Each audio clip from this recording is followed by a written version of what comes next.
how did you had experience in these big corporates, but running a small business is a very different way of doing business. You haven't got a £12 million advertising budget, etc. So how do you feel you already had the skills you needed to firstly set up and then make a success of a small business, or did you have to go out and gain those skills or buy those skills in? A bit of all those things, really. I think the very first Woolworths store that I ran was in Beaconsfield. Back in 1973, and that was a very small store, and in those days Woolworth was very much a hands-on business anyway, and they one of the buzzes of working for Woolworth in those days was that you were very much the shopkeeper in your own. It had Woolworths over the door, but you were very much the man that ran the shop. You were empowered. You were empowered. You had total autonomy to virtually pick from the range that was available. And the way that you ran your shop was very much down to your skill.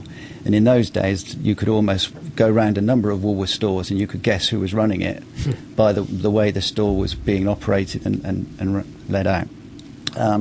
Towards the end, of course, as corporates became more and more professional, then everything had to be done to the letter with very strict guidelines and rules.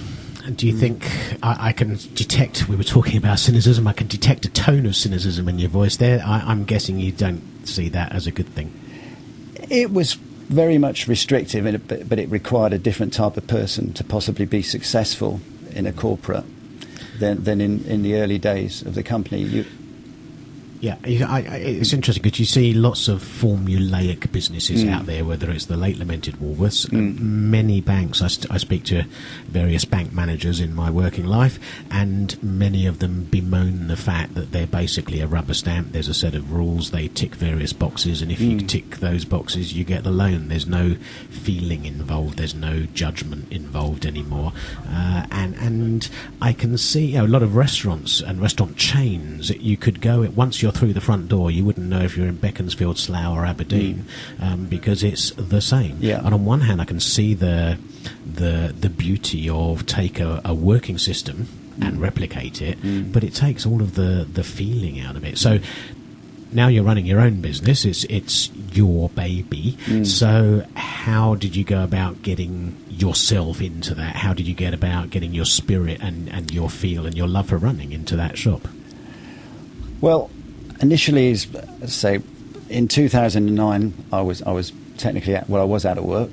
I didn't want to stand still, and I immediately started to approach some local retailers to work in the sporting business, which I did with a couple of retailers for sort of 4 years, just under 4 years before we actually started our own business, which is where I met my business partner, Matt Whiting, who had been in the business quite a bit longer than me. He's also a very successful local coach, and so he's really involved in the business. And he had been looking at starting his own shop for a few years. So when I came along and a property came along, a lot of things fell into place, and we sort of had a few meetings and decided that it would be the perfect time to sort of have a stab and do it. Yeah. Marlow, we both live and run in Marlow, and Marlow is a real centre of running.